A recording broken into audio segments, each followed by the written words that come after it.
Bonjour Marlo.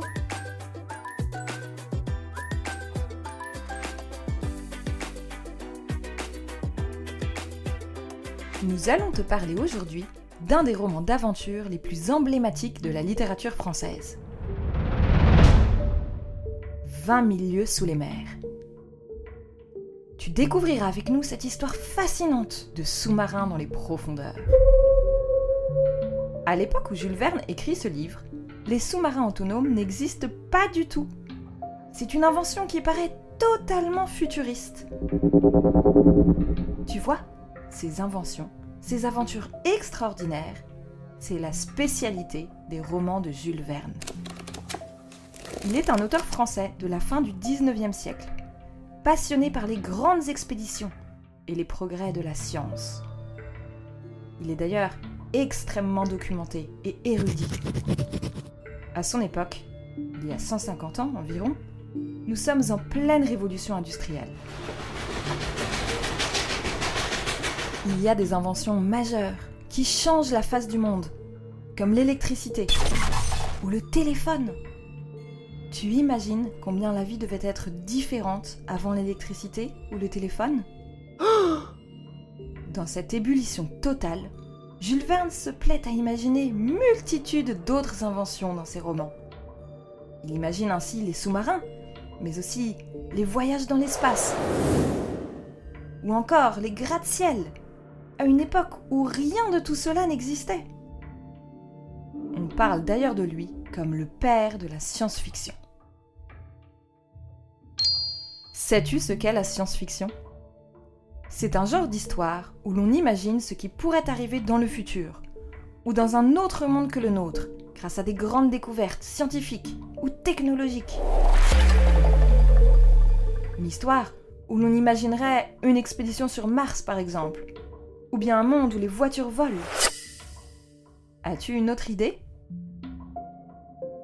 Jules Verne est également un immense voyageur. Il a plusieurs bateaux et navigue beaucoup sur les côtes françaises et anglaises. Est-ce que tu aimes voyager ? Si oui, voilà un conseil pour toi. Dans ces livres, tu feras des voyages extraordinaires. Yeah! Et pour le premier, nous venons avec toi. Enfile ta tenue de plongée, prends une lampe sous-marine, prépare-toi à frissons et émerveillement. On y va ?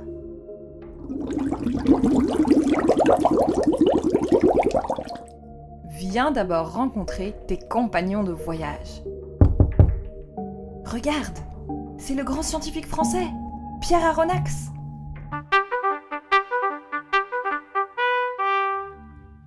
Dans le roman de Jules Verne, c'est lui qui raconte l'histoire. Bonjour petit curieux, je suis Pierre Aronnax. Je suis un savant, spécialiste des fonds marins et très curieux, ce qui me vaudra d'être embarqué dans cette aventure extraordinaire. Attends. Le voilà talonné par Conseil, son fidèle serviteur. Bonjour, chers enfants. De mon côté, je garde plus la tête sur les épaules que mon maître. Certains diraient que je suis plus méthodique et silencieux aussi. Mais ma plus belle qualité, c'est ma loyauté sans faille. Jamais je ne lâcherai Pierre Aronnax. Hello kids, je suis le Canadien Ned Land. La science, ce n'est pas mon truc. Je suis une force de la nature, un homme d'action. Ce qu'il me faut, c'est être libre et respirer l'air libre. Vous allez voir, je vais me retrouver dans la même aventure qu'Aronnax et Conseil, et heureusement pour eux, hé hé. Oh les enfants, regardez qui arrive. Oh, le capitaine Nemo. Vous ne saurez rien de moi, les enfants. Je veux vivre retiré du monde, loin de la civilisation, seul à bord de mon sous-marin. J'ai rompu avec toute la société pour des raisons que moi seul sais. Maintenant que tu connais les principaux personnages, plongeons 20 000 lieues sous les mers.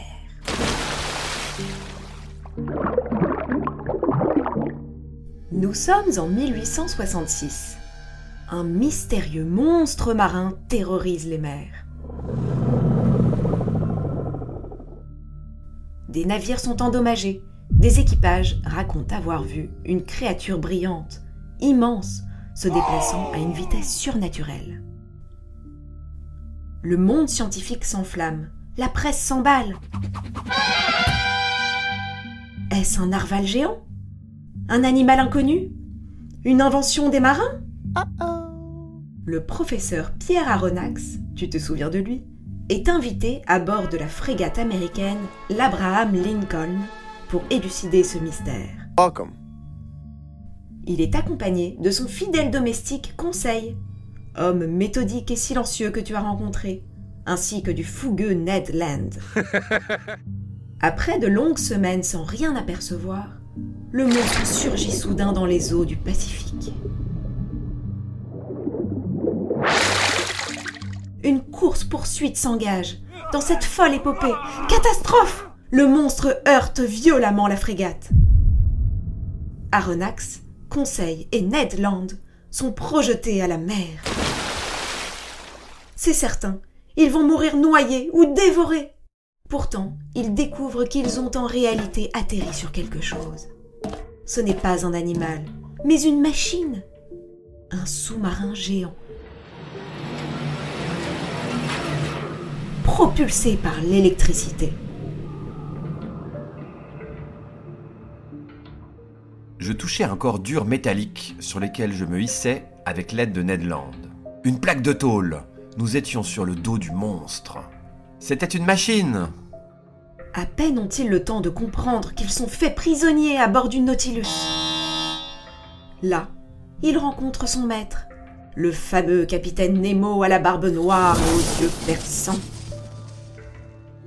Il refuse de livrer son passé. Il accepte de garder les 3 aventuriers vivants, mais à une seule condition. Ils ne pourront jamais quitter le Nautilus. Vous êtes mes hôtes, non mes prisonniers. Mais vous ne quitterez pas le Nautilus. Commence alors un voyage extraordinaire, 20 000 lieues sous les mers.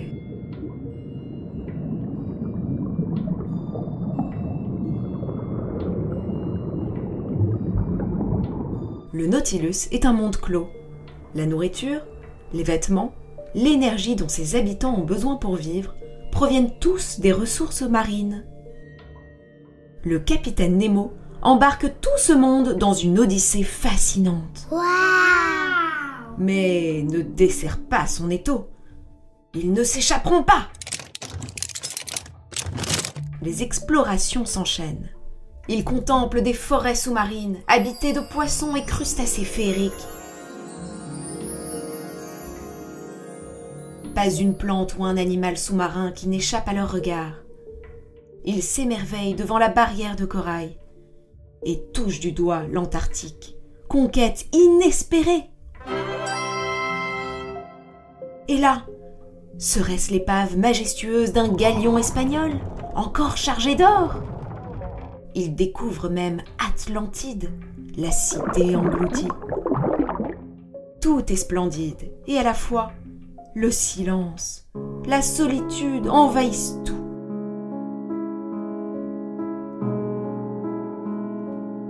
Il me semblait que la vie s'arrêtait à cette profondeur et que la mort commençait. Mais la mer, c'est la vie. L'enchantement fait peu à peu place à l'inquiétude. Nemo se montre cruel, sans pitié. Il saborde un navire de guerre anglais, au nom d'une vengeance que personne ne comprend. Aronnax est horrifié par ce massacre. Ned, quant à lui, manque de devenir fou. Il ne supporte plus la captivité, fût-elle dorée, et veut fuir à tout prix. Des hommes! C'était des hommes que vous avez noyés!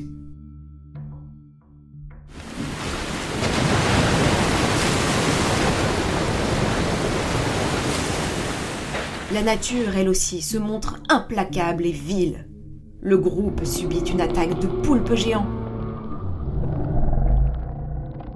La perte d'un équipier, ou encore une glaciation du sous-marin dans les glaces du pôle Sud. Sous les mers, il y a un monde enchanté et hostile. Nemo se referme, sombre dans une mélancolie profonde. Il ne cherche pas le salut, bien au contraire, c'est en mer qu'il compte mourir. Aronnax comprend que s'il ne s'échappe pas, il ne reverra jamais la lumière du jour. Un jour, alors que le Nautilus est pris dans les eaux tourbillonnantes du Maelstrom en Norvège, Ned parvient à forcer leur fuite. Aronnax, Conseil et lui s'échappent dans un canot de fortune. Le Nautilus disparaît, englouti dans le gouffre. Et le Nautilus, entraîné dans le formidable tourbillon du Maelstrom, allait à jamais disparaître dans ses abîmes. Aronnax et ses deux compères sont sauvés. Le savant français choisit de témoigner de son aventure au monde. Mais le mystère de Nemo demeure entier. Qui était-il? Un savant fou? Un justicier? Un fugitif tragique? Nous ne saurons pas. Ou plutôt, nous pouvons tout imaginer. Qu'en penses-tu, toi? Puisse ce récit permettre un jour de retrouver le capitaine Nemo et comprendre ses silences. J'espère que cette histoire t'a plu, t'a fait frissonner, t'a émerveillé et surtout a nourri ta curiosité. Un jour, tu la liras en entier avec les mots de Jules Verne. Pierre Aronnax va d'ailleurs te lire un court extrait de son livre, puisque c'est lui qui en raconte l'histoire.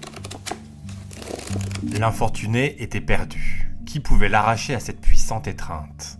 Cependant, le capitaine Nemo s'était précipité sur le poulpe et d'un coup de hache, il lui avait encore abattu un bras. Son second luttait avec rage contre d'autres monstres qui rampaient sur les flots du Nautilus. L'équipage se battait à coups de hache. Le Canadien, Conseil et moi, nous enfoncions nos armes dans ces masses charnues. Une violente odeur de musc pénétrait l'atmosphère, c'était horrible. Avant de nous quitter, je te propose un petit quiz. Pierre Aronnax, qui dirige l'expédition, est-il un savant spécialiste des fonds marins, un marin et grand navigateur, ou bien un écrivain de romans d'aventure?